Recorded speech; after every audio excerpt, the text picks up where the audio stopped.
Good evening to you all, and welcome to this show tonight. We are live on Twitter or X Spaces. We're also live on YouTube and live on LinkedIn as well. Tonight we'll be discussing a topic around HSE Annual Planning, and we'll be going through all things concerning HSE Annual Planning. With me in the studio tonight, I have three distinguished guests. I have with me Namara Samuel, Head of Safety, Health, Environment, and Quality, that is SHAC at TriStar Energy. He is also a trainer, auditor, and consultant. Samuel, could you say hello to the viewers and listeners? It's a pleasure, Ronald. Once again, I appreciate the opportunity to be here tonight and to share some knowledge with the experts in the room, with you, the listeners. Thank you. Thank you so much. We are also joined by Derek Tumusabe.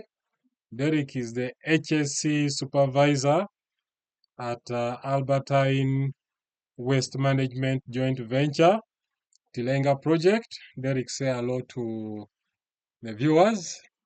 Thank you so much, Ronald. Good evening, viewers and listeners. It's a big pleasure being here, and I request let's have share the best of the knowledge so that we can see how best we can learn there. As it has just started, that is an idea to HSE, that is health, safety, environment, the social and security part of it. Thank you so much. Back to you. You are welcome, Derek. And then we're also joined by Asimwe Baron, HSE controller at Movit Products Limited. Asimwe Baron is also a consultant. Say hello to our visitors, to our viewers. Well, thank you so much, Ronald. I'm honored. It's indeed a pleasure to join you for this wonderful session where we shall be discussing quite a number of things around annual planning in regards to health, safety, and environment. And I can promise the viewers it will be an insightful, it's a wealth of experience in this studio that will contribute to that topic. Thank you so much.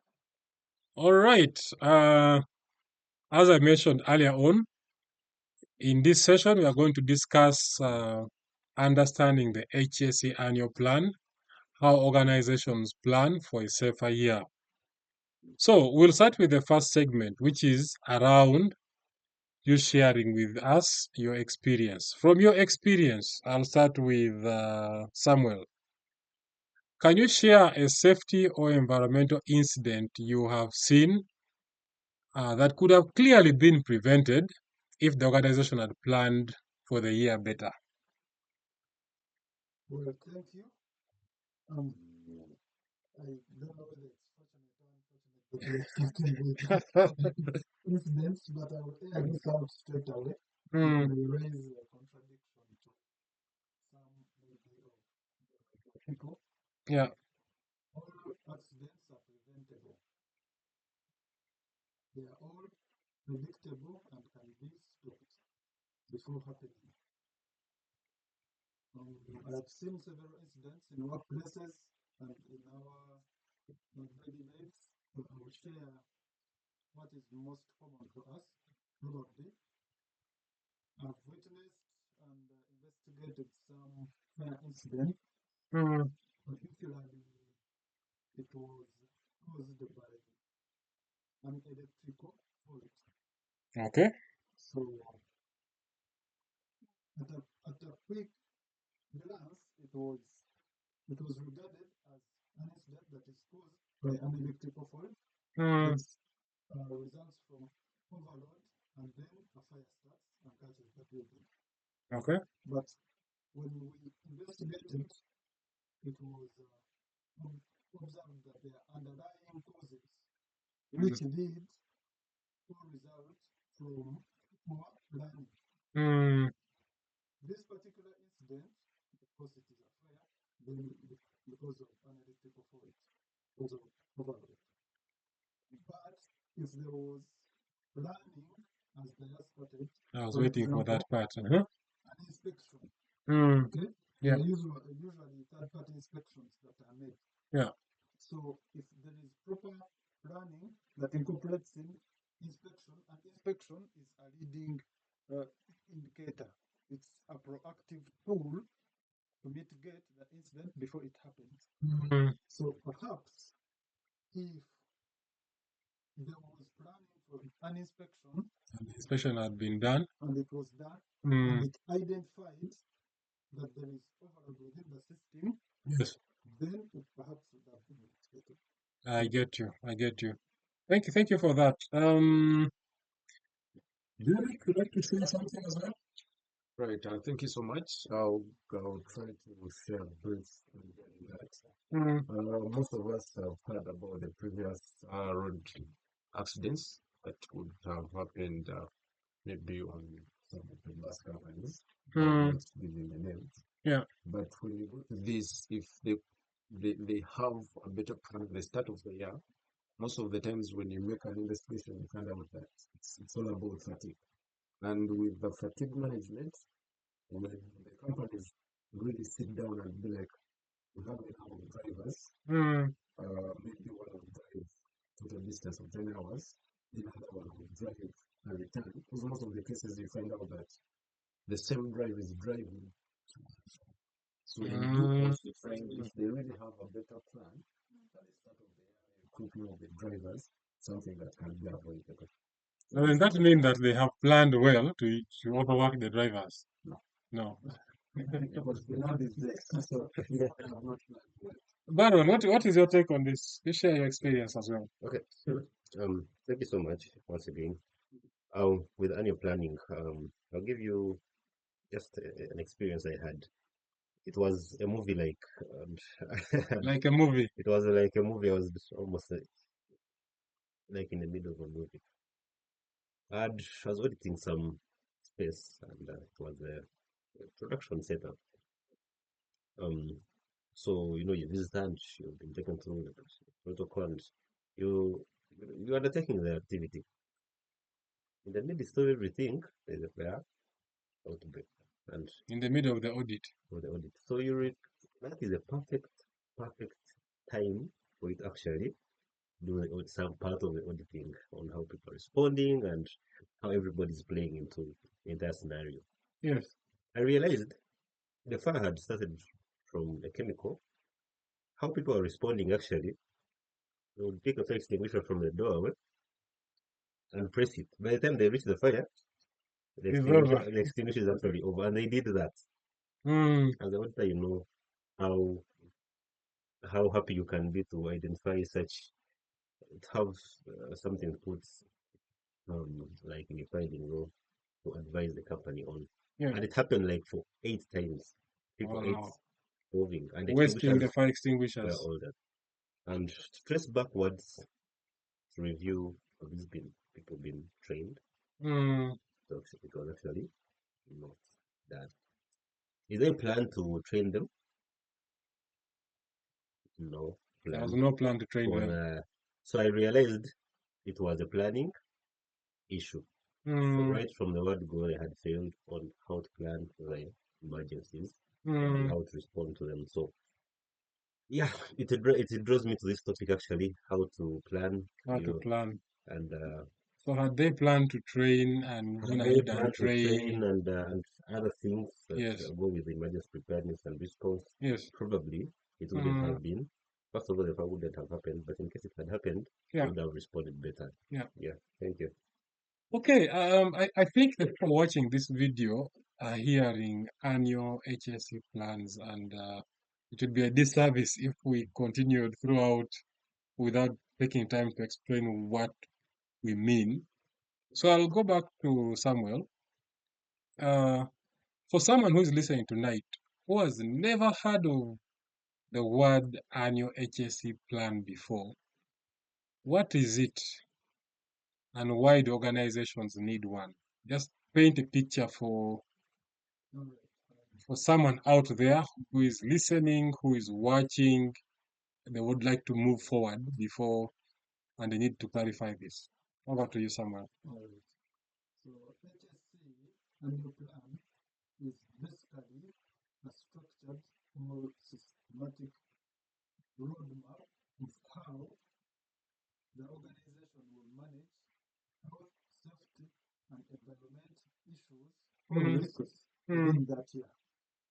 So it sets priorities, it sets guidelines, targets, and indicators of good performance.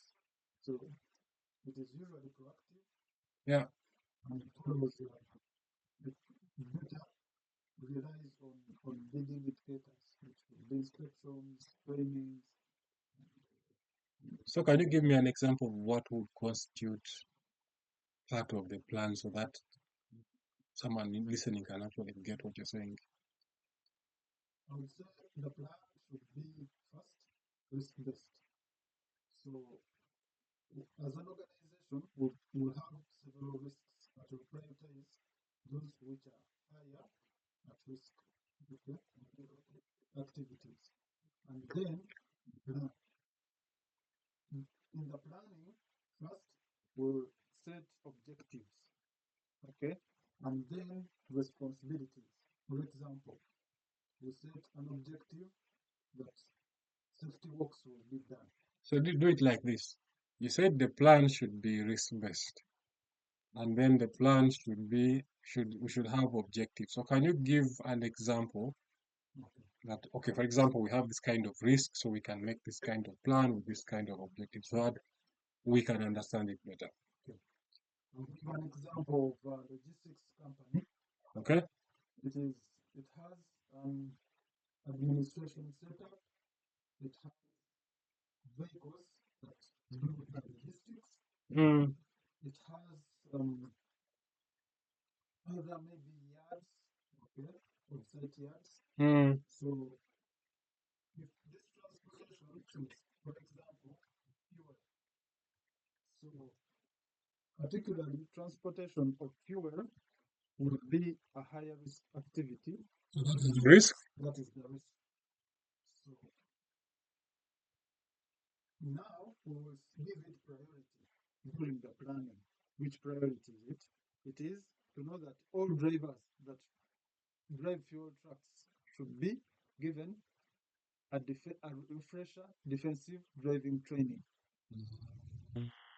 Depending on the scale or the size of the organization may not give the light vehicle or drivers trainings, perhaps because of resources, but it will prioritize those that drive fuel.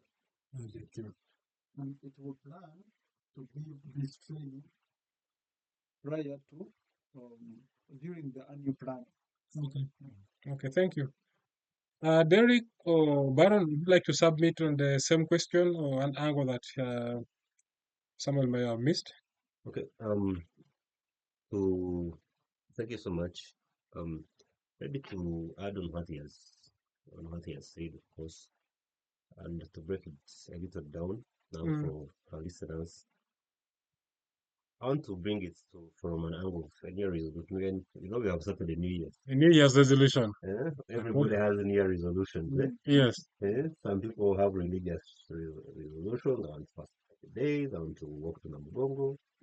Other people have financial resolution and save some money. They want to start a business. Any. It can be any. You know how the resolutions people have. So I want to liken this annual plan. An annual resolution. Annual New Year. resolution, the organization, the direction of the things that we want to achieve, number one. And if you want to achieve something, you'll have ways to achieve it. What you want to achieve are the objectives and how to achieve it are the initiatives that you put in place. Okay. And that is basically what our annual plan is at an organization level. In regards to, of course, to health and safety. For example, if you say you want to do trainings, who will do the trainings, how, and which specific trainings, and which person will they be targeting, of course, which challenge will they be addressing. You look through the calendar and you know want to promote the culture, you know which activities to promote the culture and promote visibility of health and safety through the organization. You know, the Health and Safety Day, 28th of April. Yes. There are other days that you can celebrate or a week that you celebrate. In my experience, when you prolong the days, the more you increase on the activities, Yeah. increase on participation. So that plan is what do you want to do, and you set a strategic, you know, a strategic direction of the things you want to do through the year. Because if you don't know what you want to do, probably you will not achieve anything. And you draw your calendar. For example, I'll give you examples. You see, all know that on our calendar there is, for example, is Eid and there's Easter.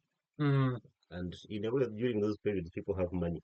Because people cry, but during the school fees period, they have the money because they have it. It is planned, but they may not note it somewhere. So also at an organization level, it is key that you identify those activities and put them in the calendar. In a way, you find they are coming to pass, and you plan for them and take them and implement them. So basically, to break down the health and safety annual plan, that is it. Yeah, basically that is it, Mr. Ronald. Okay. Thank you. So, I just like you have talked about New Year's plans. Yeah. It if you go ahead to make a New Year's plan, like let's say I would like to achieve so much in 2026, is there value to considering how you performed in 2025? Absolutely, Mm, absolutely. You see, they tell you study history not to repeat the same mistakes maybe our forefathers made. You get it? yeah. So you find in a vicious cycle of doing wrong things. Maybe you thought if you train people, Mm, then the culture will improve on health and safety. yeah. I'll give you an example. Well, and one of my past experiences was that every time there was a problem related to health and safety, the action they would bring to the table was training. These people are Okay. not trained. These people are Mm, not trained. If you bring out proofs that they were trained, they'll tell you they are not trained enough. Hmm? What was the mode? So everything was about training, and people use it as a scapegoat. mm, So when I reviewed that, I realized that we need to bring out another aspect of consequence management because it was not bringing out the value. The training is good, but it was not bringing out the value. the value. Incidents or violations were still on. So that's when I decided that, you know what, consequence management was coming. So the first violation, shall say training, it's okay, training. Second violation, Mm, you sign somewhere. Third violation, we shall have a different story about around it. So if I had not reviewed to know that actually I'm performing well on training, I'm training people, but it's not mm, impactful at the moment. mm, I wouldn't have. So while doing your annual plan, it is key that you review your past activities and the impact. If you have goals, see how far you've gone to achieve those goals and the initiatives to achieve those goals. mm, And sometimes these are site specific. The people that I'm dealing with on my site might be different. Maybe I have more casual laborers yes. that maybe the education level may not be the same as Mm, the recourse or your Ronald, the site you're working in. So it is key that you identify the sites and see the thing that you're doing. Are they adequate? That you did adequate? Then you improve. Move okay. If I further. may just take the question to Derek. Yes, yes. I know he has touched on the reason why it's important to review last year's HSE performance. Sure. Um, could you just take us through some of the things that constitutes an HSE report that someone would be if you ask someone to review last year's HSE performance, what kind of things will they be looking to review? Right. Thank you so much. In HSE, there is what we call key performance indicators Okay, and KPIs, right? KPIs. Mm, Basically, every organization say when they are staff, they have the KPIs, what Mm. they are going to base on to calculate or to weigh performance of the year. So when you have a look at such, maybe this year we are going to have people report incidences, either good or anomalies, unsafe acts, unsafe conditions. Maybe could say this year at least each of the staff could give in like 4 or 5. Mm. So when you go back to the track and you find out that according to how you had planned, maybe the guys who had given 5 are now giving 3, ask yourself what could have gone wrong. Okay. So you could be there and be like, this year we must have drills, scenario, maybe 20. Mm. Find out that in the year you've made like 10. You ask yourself why. Because based on the drills, you ask, you get to find the gaps in between. Okay. So all of those can give you a clear picture of what could have gone wrong and what you can improve. Okay. And yeah. Okay. Thank you.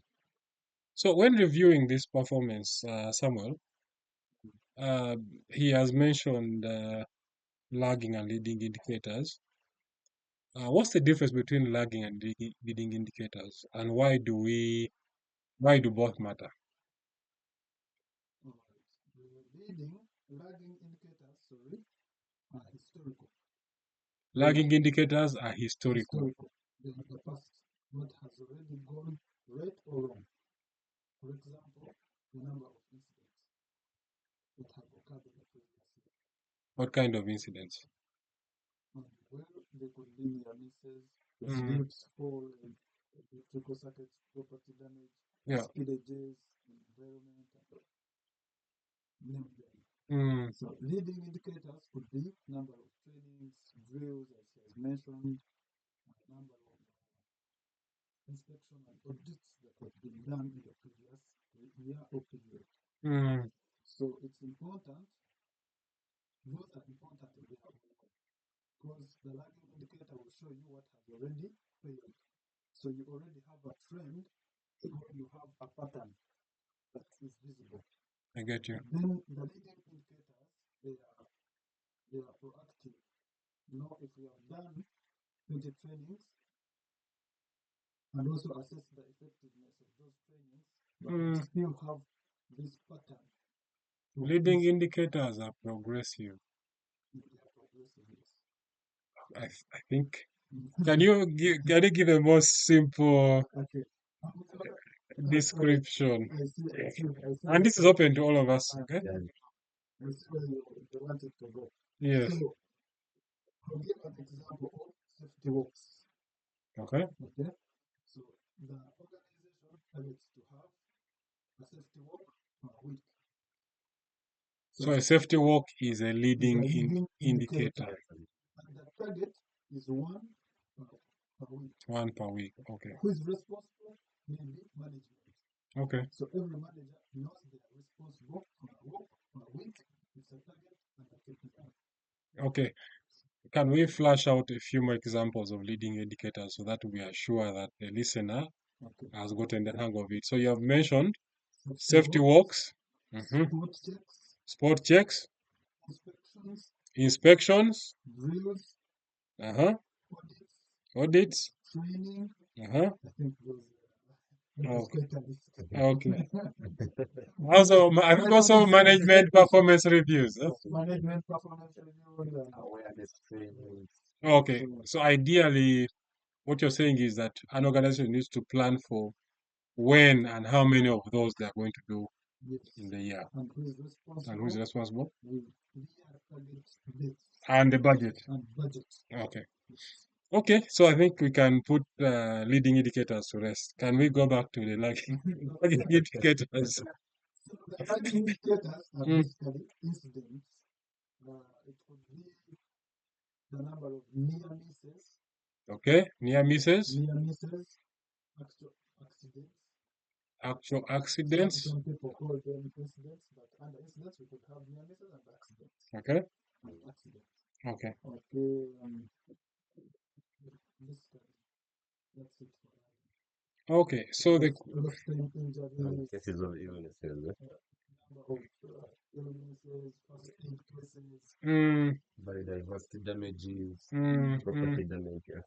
loss of primary containment for environment, secondary containment. Such cases. I get you. Okay, I think, and so why when making an HSE annual plan, why is it important to focus on both as opposed to just the leading indicators? Because you see, as you have described the leading indicators, I can understand that yes, I will target and say this year we will plan to do 8 trainings. So are you saying that we'll also say this year we'll plan to injure 4 workers? The learning is interesting. Learning are historical. They give us a pattern, okay, or a trend of where we need to put effort. So do we set our do we set targets as well for them? We actually, but in my experience, Mm, everyone will share the experience. okay. It is usually an overall, it is one target, which is zero harm, in my experience, what I've seen. But some organizations may take on that. So I guess what Samuel is saying that But usually, yes. just to, usually, if there has been a pattern, okay, if there have been maybe 20 rollover cases, Mm, usually the organization will set a target to reduce rollover cases by 10%. okay. It will be mentioned in that correct language, so everyone can know 10% of 20 rollover cases. Mm, The greater target is zero, zero incident, zero rollover, zero. okay. So let me first hear from our panelists on the same. Okay, thank you so much. When we talk about the two, we need both of them in a way that one, for the lagging, they give us room for improvement.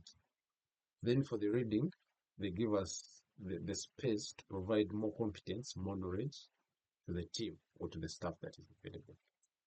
Because based on the examples he has given up for the leading and for the lagging, when you pick maybe the instances that could have happened the previous year, you find out what could have caused them, then you work upon that. Then when you go to the training that we are done and you find the best impact, what they have caused to the team, you have that morale of having more being done so that you improve on the competence of the team that you have on side. Thank you so much. That's my submission on that. All right, Baron, you have any angle to that as well? Okay, I think my colleagues have really done justice to the question, but Mm, maybe just to sum it up, that lagging they help show how effective mm, actually your initiatives are, because you may train people, you may do drills, but when people get injuries, mm, you'll not convince anyone that you're doing enough. mm, So actually, lagging indicators show how effective your controls are. For the leading, they show how you're proactive in managing the risks, because every proactive action should be targeting a risk. You cannot just wake up and say, "From I'm going to do drills." On which basis? mm, Maybe once when there's an emergency, people. mm, So it shows how proactive you are in mm. addressing the risks. Yeah. Okay. Thank you. I've always thought that the connection between the lagging and the leading indicators is that if the target is to reduce the rollovers by 10%, Mhm. that is lagging.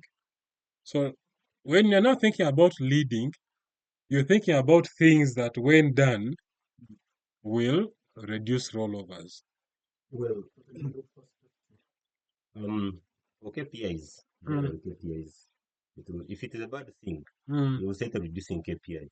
If it is a good thing, you yes. set an increasing KPI. For example, I'm targeting to increase this. No, Mm, for example, say I'm trying to reduce. Generally, for lagging, they will be reducing KPIs, reduce mm, LTIs, reduce first aid cases, reduce this, reduce illnesses. Basically, you want to reduce because they are bad things, mm, and that's after an injury has actually happened. For proactive things. It is the initiative. So you want to do as much as you can. The only thing that might limit you is your capacity as an individual, as an organization. For example, trainings. Maybe your trainers may not be enough, or people you don't want to train and become a school because people are there to work. For even if you have 1,000 trainers, you'll not say you'll be training every hour. No. No. No. So they are good things, but they will have a limit because of certain, aspects of work, but also when you overtrain people, people may be complacent, listening to the same message, Yeah. put up signage and you create fatigue in people's eyes. So basically, anyway, to sum it up, leading, you would work to increase, lagging, you work to reduce. Wow. Okay, I'll move on to Derek. I want to believe that it's the leaders that set goals and targets for the organization. How should leaders use last year's lessons? I think part of last year's reports Mm. to set meaningful HSE goals for the new year. All right. Leaders do, but to the other side or to the other perspective, when you're setting goals for the organization, you also have to engage Engage. the people on ground, okay, or the people who are doing work than the top managers. Because yes, leaders do, but someone who is doing work on ground really know how things should be done better. You could be there, but you might not be confident in doing work. Someone who is a full electrician, who is qualified, knows how things should be done. So the veil people can also come in and give you the knowledge or give you advice on how best can be achieved.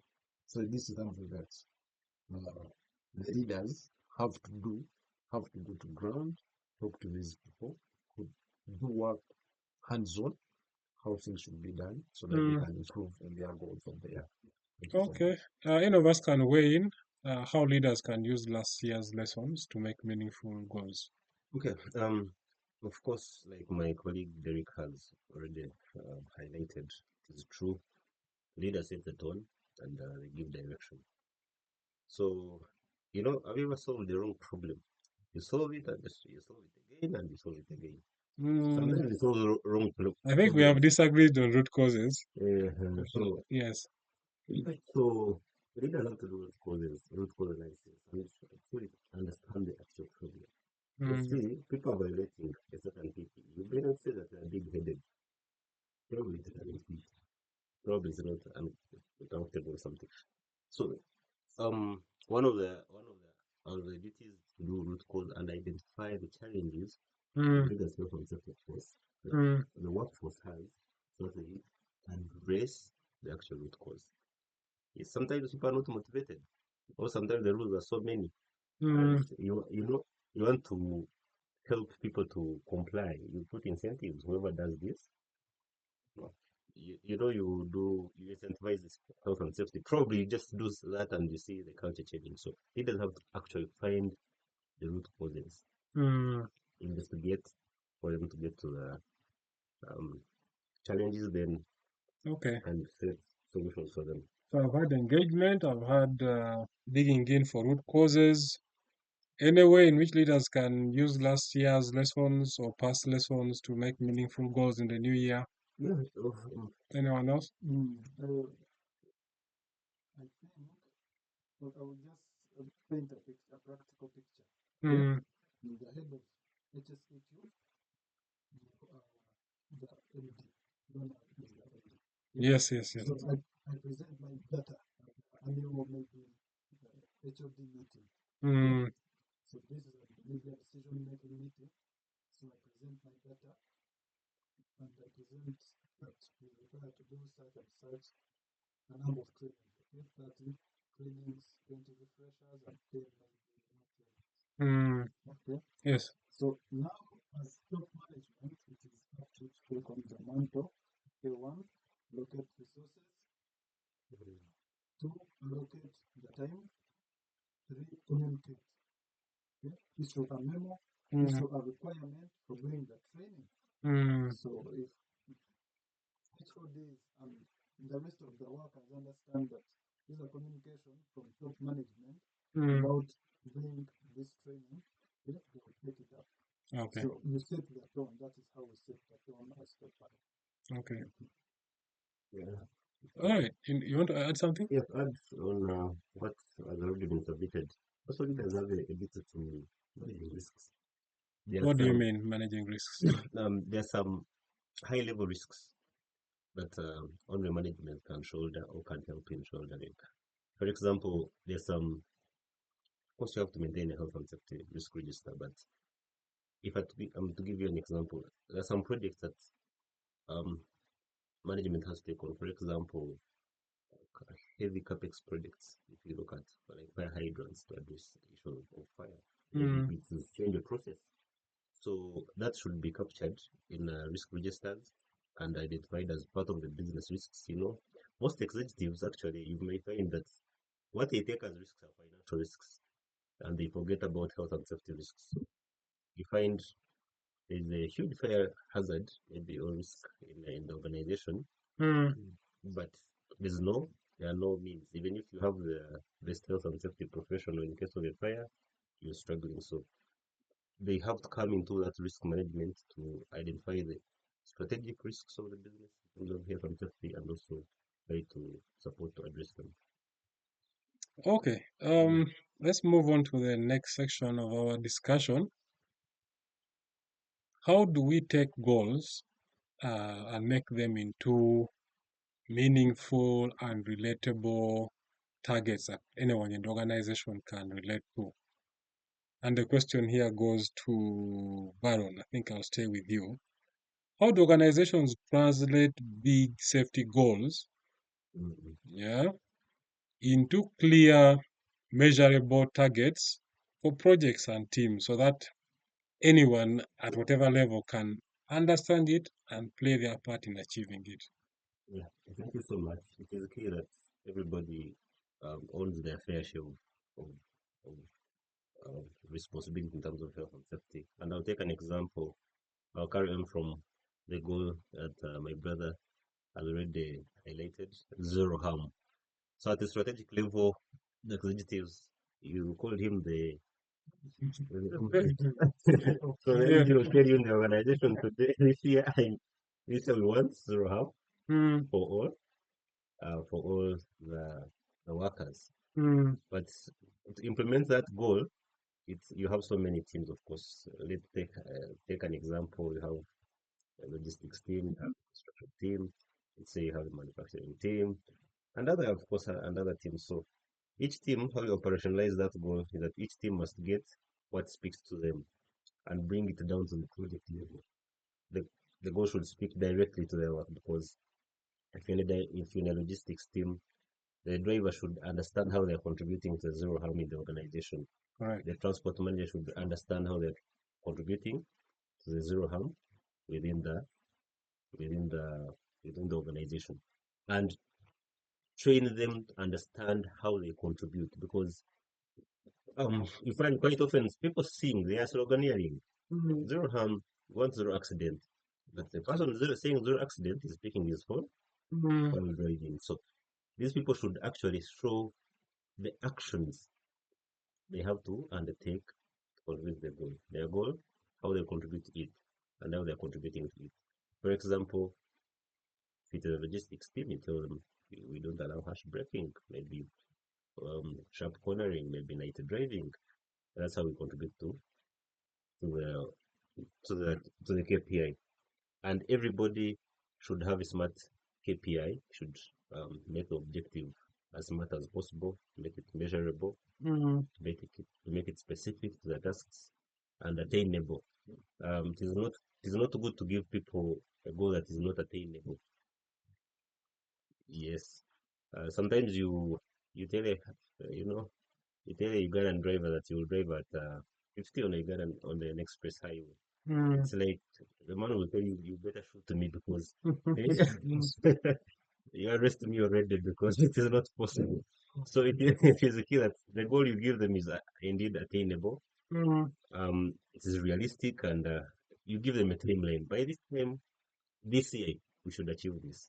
So, Baron, Mm. let me ask this. So, whoever's watching this video, we're talking about taking big goals and turning them into clear, measurable targets. So what I want you guys to help us to understand, can you use an example so that you give an example of what counts maybe as a big goal, what that goal would mean maybe for a middle manager, what that goal may mean for the transport manager or the warehouse manager or the operations manager, and what that same goal would mean for the driver or the loader in the same organization. So that I think that's, So if you can help me there. that's getting it to the goal. Yes, yes, yes. Oh, okay. Let's start executive level. The executive team. We'll say we want zero harm or zero LTI Mm, this year. mm, That is a big thing. Organization, you don't have an LTI, but you have, let's say, 5 teams, 5 divisions of the business. And I'll take an example. Maybe say you have manufacturing, you have logistics, you have the commercial team in the field selling the products, and other teams. So for the manufacturing, let's say you have the manufacturing manager or the head of manufacturing. mm. You say we want zero machine-related accident, because when you work with machines, Okay, production zero machines, machine-related accidents. yes. And you go to the transport manager and the transport manager or the head of transport, it will be we want zero road traffic accident, because he's on the roads, his equipment is on the road, Mm, transversing the country to deliver goods. And what was the other third team? Was the logistics, manufacturing, and the commercial team. mm, Commercial team, we want because they're also in the field, we want zero. mm. Um, maybe let's say, what do the commercial team deal with basically?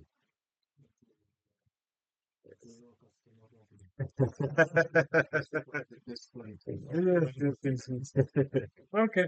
Yeah, so we want zero, maybe also injury within the commercial business, Mm, commercial arm of the business. So that at the head level, that will be it. okay. So, and from my own experience, it is key that at the top level you can do lagging indicators. As you go down, you do leading, because these are the people that participate every day. They Mm, see mm. more than you see on a daily. I So it get is you. good for them, you give them leading. So as I stoop down, I'm going to start giving them the leading KPIs. So Okay. when you know that your supervisor, you tell them, we want you to close all the job, Mm, except the observation that you have, that your team raises. okay. You see? So closing the job safety observations is a leading. Yes. Yeah. Okay. So that is for the supervisors. And the shop floor teams or the frontline teams, you tell them, we want you to raise at Mm, least one job safety observation mm, or one safety observation every week. mm. So you see, when he raises observations, this person closes, we shall have no injury, and at the executive level, shall have no harm. Okay. Thank you. Well, I'd like to weigh in on the same question. It's well said. Okay. Earlier on, Samuel did hint on risk-based thinking, and he says we need to consider that when we are planning for risks. So I'd like to allow Derek to submit. How do organizations identify which activities or projects are most risky uh, in the planning period? So if you're planning for next year, how do they come up to conclude that these projects are the most risky? All right. Thank you so much to the viewers and to the listeners. In health and safety, there's what we call a risk assessment or the job risk assessment.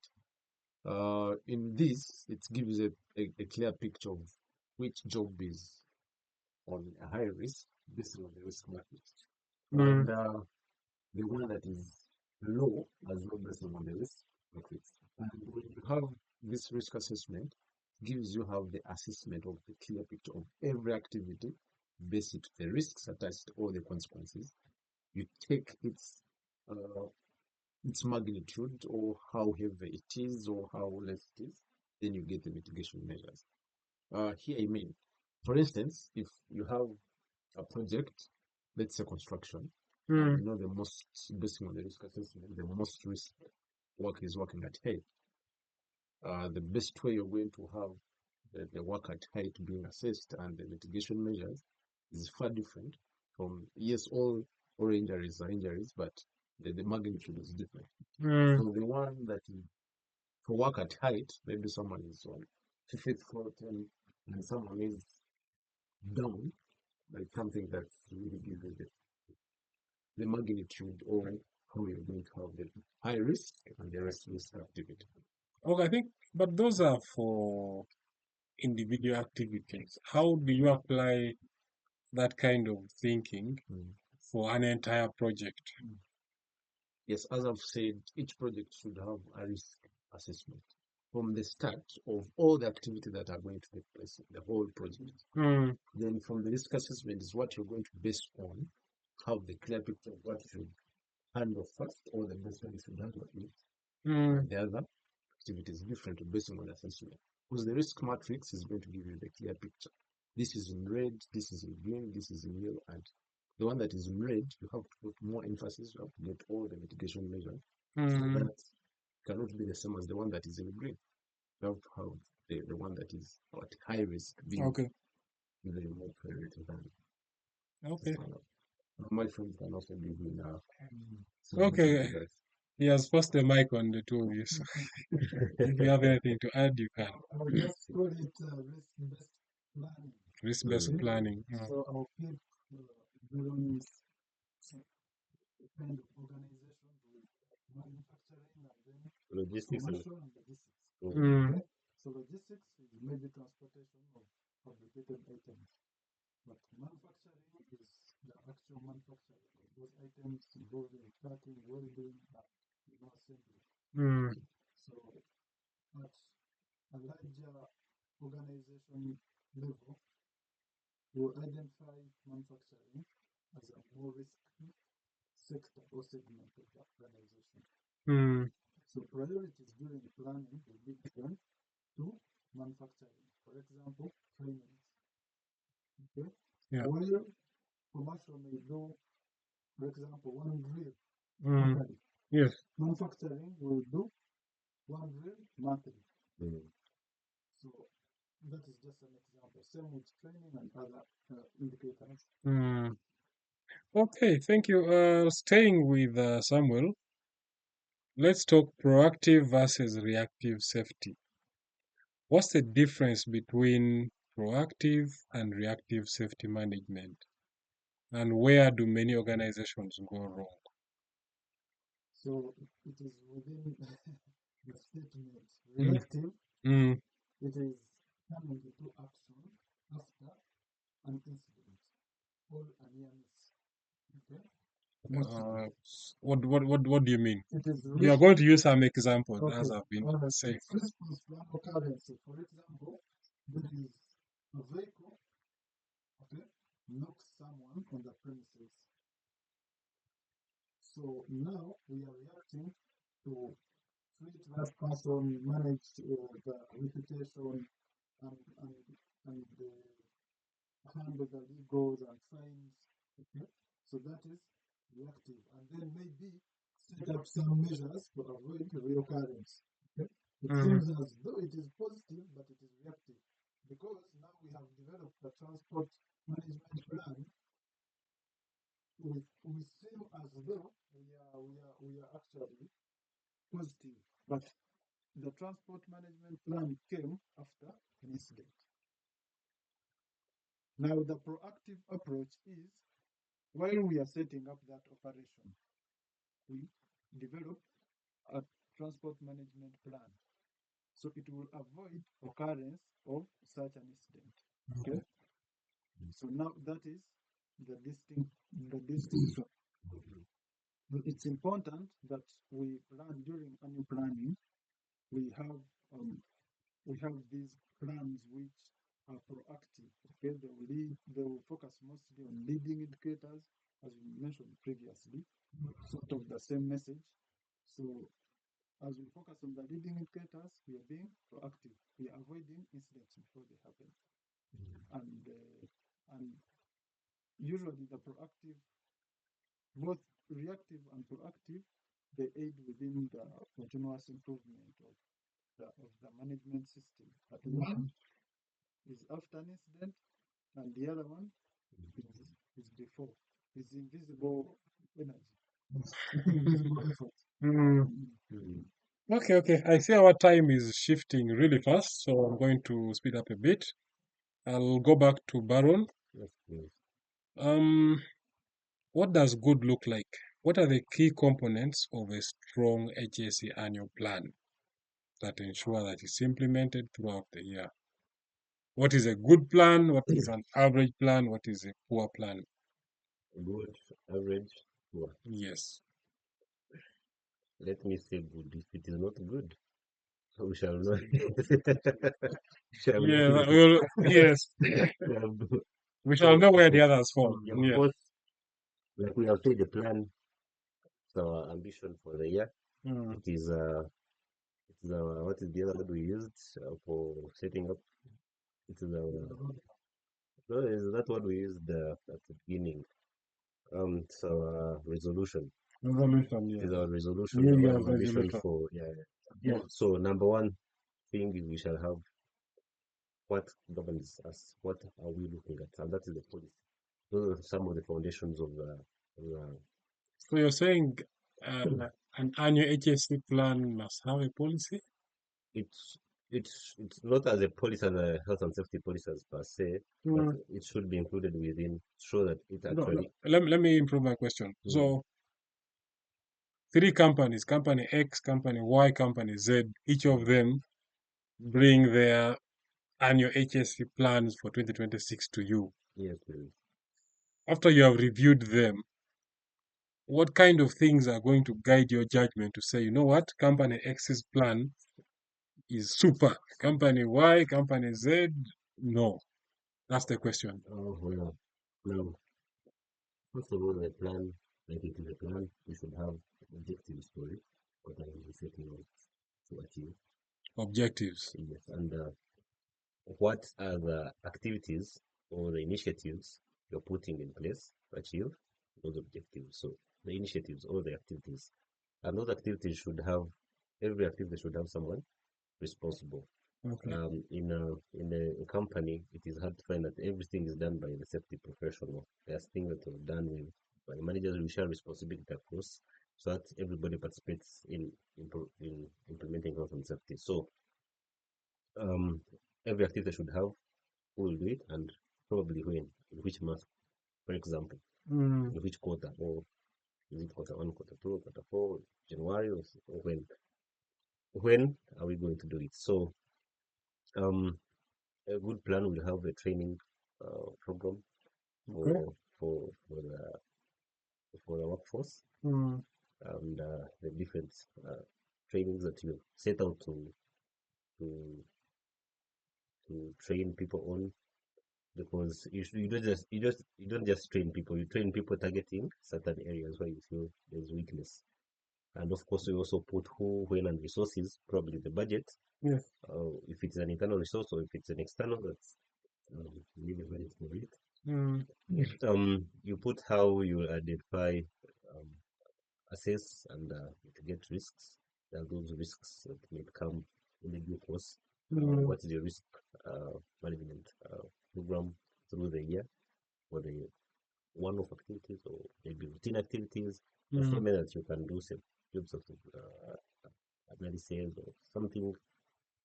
Um, from there you see how how you manage emergencies. Okay. A good annual plan should highlight how you plan to handle emergencies. That is emergency preparedness and response in case an emergency happens. Mm. Yeah, basically, I think that is it. When you have the resources, activities, and your goals. Yeah. Okay. Mm. Samuel and Derek, any other good components or qualities of a good annual HSC plan that Baron may have missed to mention? Of course, there may be things that with experience that cut across all organizations and must be in the annual plan. Mm. For example, competence and training, inspections and audits, emergency preparedness. So those should be regardless of the organizations. That should be in the plan. But Okay. but also you Mm, should also put avenues for monitoring mm, and evaluation, performance monitoring, because you will do, and you know when you're running alone, you are the fastest runner. You should have a point and we say, but am I doing the right thing? Am I still on the track? Is what I planned, is it still relevant, or do we need yes. to adjust? So that element of performance evaluation should Mm, also be in your plan and when you will do it. okay. The other best component in a good plan, it's all about the, the, the management commitment towards this. Because you may plan, but when management doesn't give you its commitment towards how this you're going to achieve all these goals as the HSE professional, the HSE manager, Mm, the safety officer on site, mm. if the management doesn't give you that commitment that we're going to help you achieve this, ideally, something that is challenging. So a good plan should have such commitment. Us as management will give you full support to make sure that the goals set are really achieved. So, Derek, Yes. in reviewing the plans of company X, Y, and Z, how are you able to deduce that one of them, or how are you able to deduce the level of management commitment by going through the plans? Okay, I would say on all plans, or most of the plans, you're all aware that the MD or the CEO has to give in his signature to append, make sure that I'm fully satisfied with the kind of plan and I'm in full support. So if, you know, sorry to say this, but there are some companies that would not be in full support. You put the plan on table, they'll be like, okay, let it be there. But there are those that have full support and be like, oh, this is so good, this is interesting. Would like our company to have the best reputation, best name. We are fully in support with you. But Wow. also to add on what he has said, Yeah. to show that there is management commitment in this plan, you also highlight activities where management will participate. Yeah. For example, you may have activities like boots on ground, you know, inspections. Mm. There are those programs, inspection programs And where you you say say it's their responsibility to they are do. responsible. Maybe every Monday, maybe every Tuesday, will come on the ground and say, there are those activities. You will see them that the MD will be spearhead this. But Mm. also, the resources.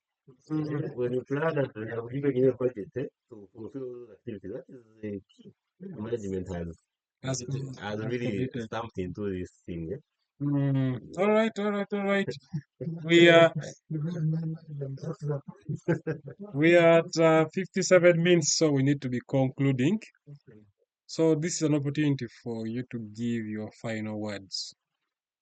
Give one simple but powerful piece of advice that you give organizations preparing their HSE plans this year.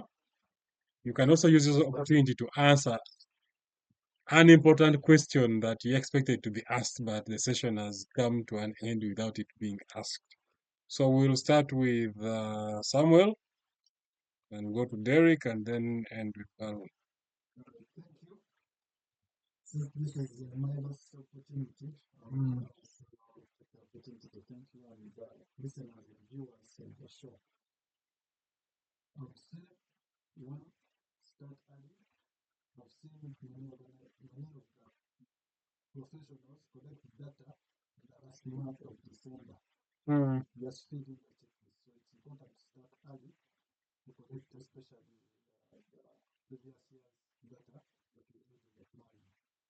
Two, there should be ownership, and it should be an organization's culture that we don't just put things, develop a good plan, write it, design it properly, yet it's not addressing the actual issues on the ground. Three, it is workers' participation. Involve workers during the planning. thank you, Derek. Right.